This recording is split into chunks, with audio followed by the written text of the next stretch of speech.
Thank you for tuning on again. The Fix with Writers. I've got a beautiful story to tell today, and I'm so happy. Remember, we are still talking about love, spreading love. We just passed Valentine, and now we are in March. So I've got a guest today that has a very, very good experience to share with you. And that guest happened to be my pastor. Besides being my pastor, he's my brother. I'm not going to share much, but they adopted me as a child. I stayed with them in their house for almost 2 years, him and the wife. And there's something that I've learned from them. I used to say that one day when I grow older, I want to have a family like theirs. But anyway, guys, let's welcome my brother, Mr. Lybon Mnisi. Hello, Petit. Hello, how are you doing? I'm alright, thanks. How are you? Very well, thank you. Okay, I've briefed you as to what I wanted to share. You can greet and please take your time and share your story with us. Okay. Thank you, Rashas. I'm at the Fix with Rashas. My name is Lybon Mnisi. I'm a local pastor at the Worshipers in Jesus Ministries in Tembisa, one of our vibrant church. And I'm married, of course, and I have two girls, Tando and Katekani. My wife is Finki Putimnisi, and love them very much. I was asked from the Fix to share the story about my life, what I have experienced in my upbringing, and what is it that I have learned out of it, and how is it helping me to move forward. Firstly, my dad and my mom got married, and I'm the first. It happened to be me, the firstborn, and I was raised in a small village, Asilintoni, in Bushbuck Ridge. And my dad was a teacher. My mom was just a normal person, a domestic work, I'll put it that way. And then I was born in 1975. Not ashamed of that. And we stayed together with my parents. In 1976, my younger sister was born, and 1978, our last born girl was also born. We loved them so much. Around 1983, my memory recalls me very well, I started to experience an abusive kind of family. My dad will come home drunk, he will beat up at my mom, and I will witness that. I was almost 8. I was smarter to understand what was going on. So they will beat and then they'll fight in my presence and in our presence. I will hold my two sisters together, and then we'll run to our grandfather's house. One day it happened. My dad came back home in the afternoon after school, and then when he got home, he took a long rope, approximately 5 meters or so. He tied up my mom, the hands, and then he was dancing it, pulling that rope, and saying that, while shouting in the street during the day, to say, I'm taking you back to your parents because you are not a good woman. And he was beating her up in the street. She will fall in the street, she will cry. I was looking at it, experiencing that. You can just imagine, hey, being a child. I looked at that, I experienced it. I saw the way he was beating her up with a rope. He beat it up, and then until for approximately maybe 2.5 kilometers. That's where we're staying. And then at one point, she was just by herself. Can you imagine being a young boy, seeing your mother, what she's going through? Then that on its own, I hated that experience. I regretted to say, but why I was born through these guys? And I didn't want to see that however it happened, we stayed with our grandmother and the relationship was called off. And then, fortunate enough, my grandfather sent my mom to a college of education where she obtained a diploma, and then she started working as a teacher. Life was much, much better. We moved in, she built her own house, and then we moved in with my siblings. We stayed together. It was nice. It was not bad. And then there comes another big man. He was introduced as uncles. You know how it works. Here's your uncle. Then we respected the uncle, and all of a sudden we're living with the uncle in the house. And then the worst part, that guy, he was even much worse than the father that I knew. That one you will beat it up big, big, big time. Big, big, big time.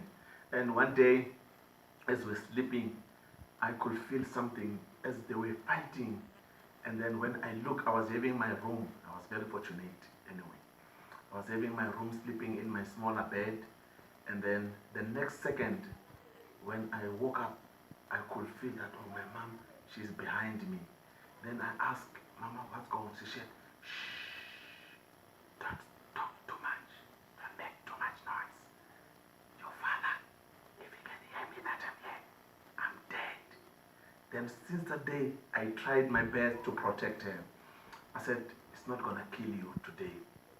And then woke up every early morning while he was playing his songs. Wake up, I opened the window. My mom jumped out of the window, and then she ran to our grandparents' house. And then that was the end of it. And then now I was old enough. I stayed with that man because I was having that thing to say, this is my mother's house. There's no way I'm going to move out of this house. I'll stay right here. I'm not going anywhere. And then I realized something out of it, that guy, he loved my mother so much, and he could do anything. But the worst thing that he did, we had a big tree, a marula tree back home. That old man, he took a rope, he climbed the tree, and he hanged himself. I was sitting in my room.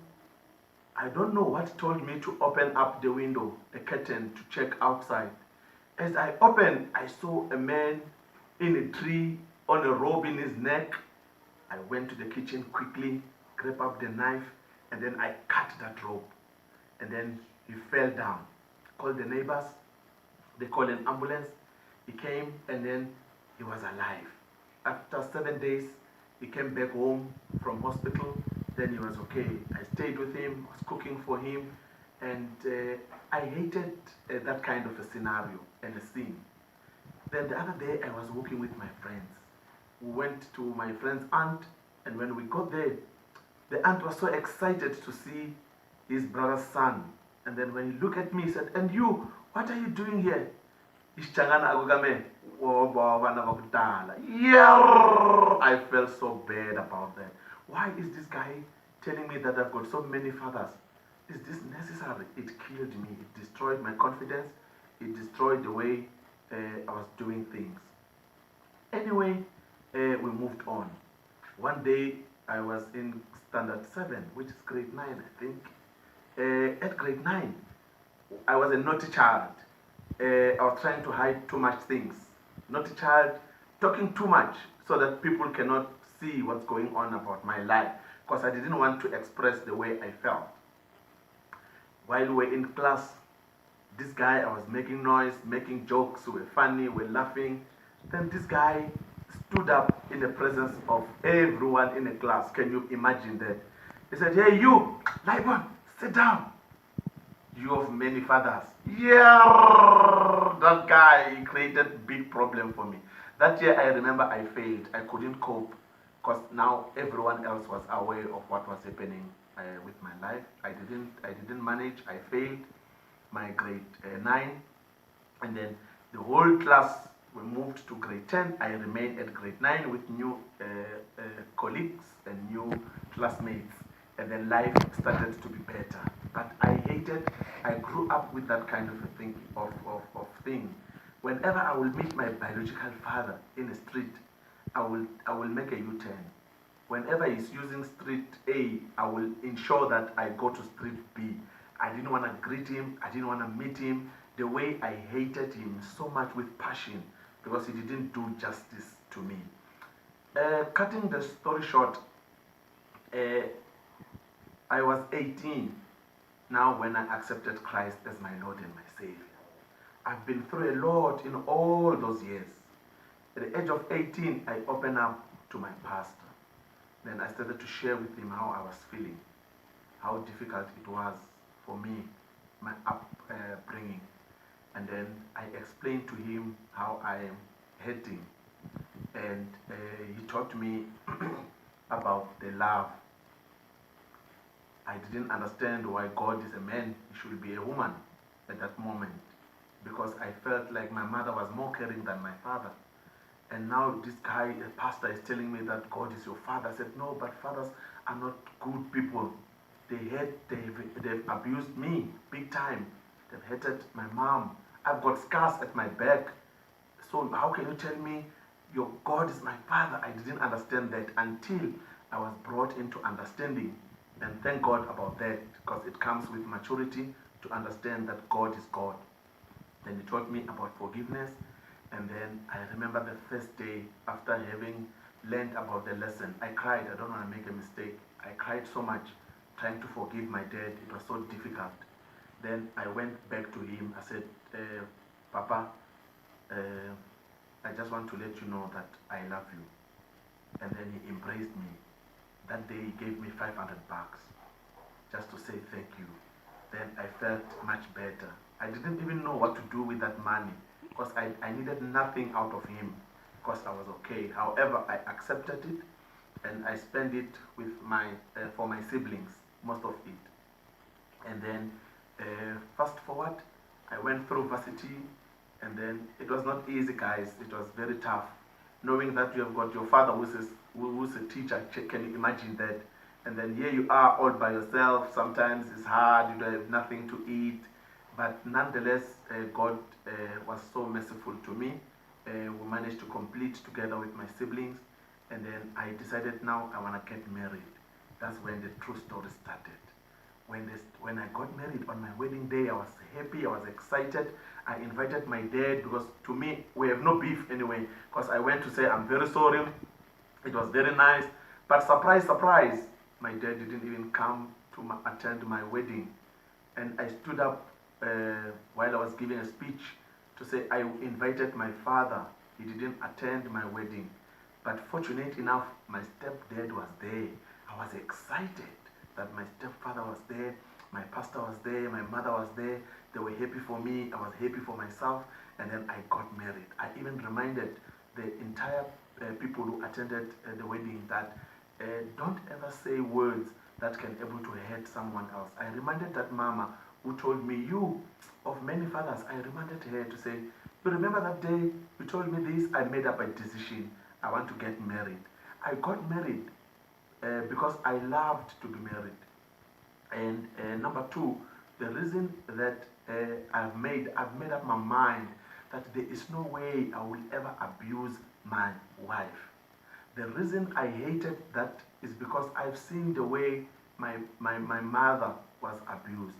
I've seen the way she cried, and I hated that moment.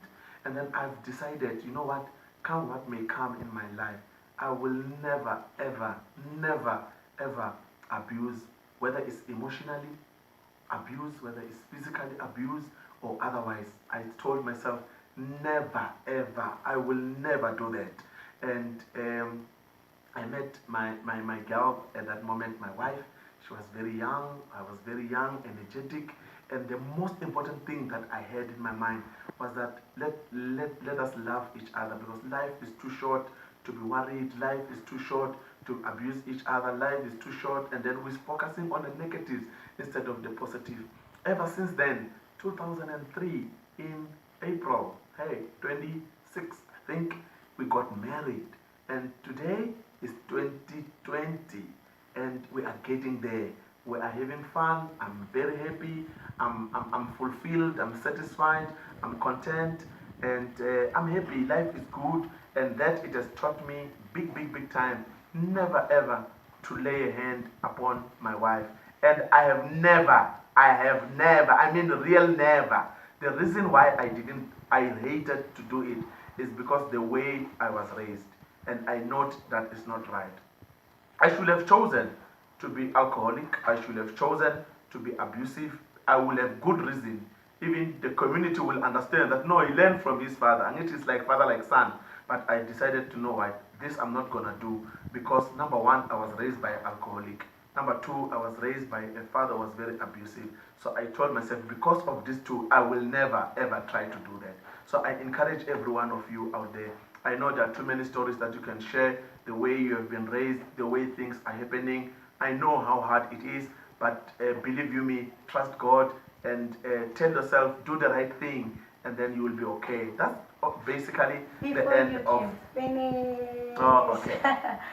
Wow, what a story.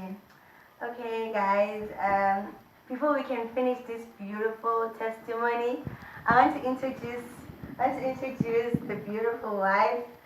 She should be here by now. So guys, please clap your hands. You can just sit next to your husband. So this is Mrs. Mnisi, Athena. These are my parents. They have adopted me and raised me, and I'm so happy that I'm sitting with them and I'm sharing their love story. I mean, I used to admire them a lot. Every day they would laugh, and I'm like, God, when am I getting married? To have this life to enjoy. So this is Miss Mnisi. Hello, Mommy. How are you, Mr. Welcome to my channel. Thank you. Yeah, Mr. Lybon was just sharing his upbringing, his story, and I just wanted to share with us how it has been for the past 17 years to be married to a person who is from such a background. And I mean, you know the story. You guys are from the same rural area. You went to school together. I just want to hear from your side because he can speak for himself and say he's happily married, and you say a different story. So we want to know from you, from the horse's mouth, how it has been, and just share whatever you can share throughout this marriage. Thank you. Okay, thank you for the opportunity given, and thank you to all the viewers. As they've introduced me, I'm Mrs. Mnisi, and hello to my hubby. I've met my husband while we were young. We were very young. We were at high school together, and we got engaged or be in courtship for 6 years. Then we were married in 2003, and after that, now we are turning in April. We'll be celebrating our 17-year anniversary. So what I can say, my husband, yes, is from the abusive background or family, but he's altogether different because he's a very loving husband, supportive. I can say since we were married, each and every day in our family or in our life, it's a honeymoon day. So I don't regret to be married with him. It's very supportive, and he is a good father to our kids. We have two beautiful daughters, Tando and Joy. So each and every day, as a family, we wish it's like we feel like it's a new day. It's like we got married yesterday, while it's 17 years ago. So it's what I can say at the moment. We love each other, we support each other, we plan together. Whatever we've achieved is through by the grace of God. Because when we started, we've struggled there and there, but currently we thank God for everything that we have achieved. It's through His love, through His grace, through the support of this man of God, and through His caring. So it's good to be married. Sometimes you can have that doubt and fear if maybe the person who is from, especially because I know him, I know the background, I know the history. So you can have that fear of, if you say, maybe if he's proposing you can say, hey, this person maybe is going to abuse me, because it's from this background, and I'm from the different background. I've raised by both parents who are very caring and loving parents. They were not abusive. Even today, they are still together. So that fear, you can have it, but what I've met in this marriage, what I've seen in this marriage, what I've experienced in this marriage is totally different from the thinking of if you have met a person who is from abusive background or family, maybe he will abuse you. No. So this husband of mine is not abusive. He's a very caring, loving husband. So I can say to everyone, when you are from the abusive background, it's not like an excuse to be abusive.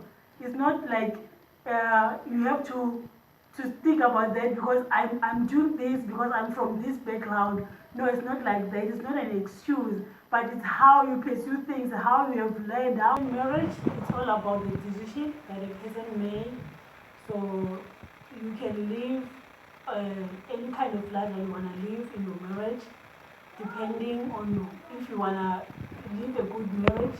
It will be up to the decision that you make. It's not because of the background.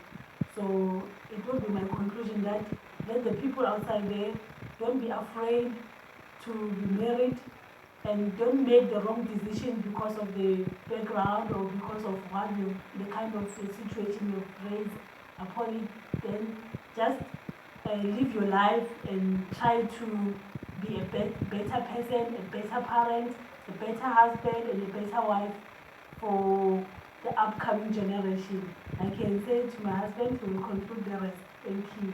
Okay, good. Thanks so much. That was very interesting. As I conclude, there should be no reason for us taking responsibility as men.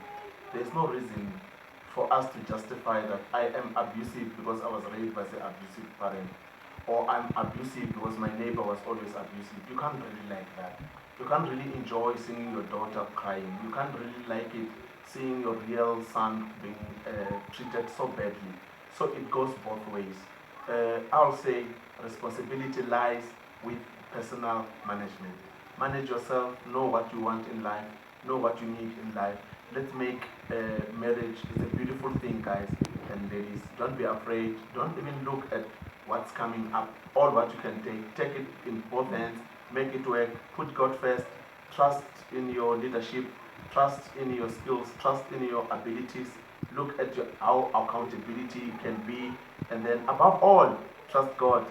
As I conclude, have a great mentor. You will be very fine in life. Thank you, thank you, thank you so much. I've got a great mentor in Dr. Ray. Cheers and goodbye. Bye.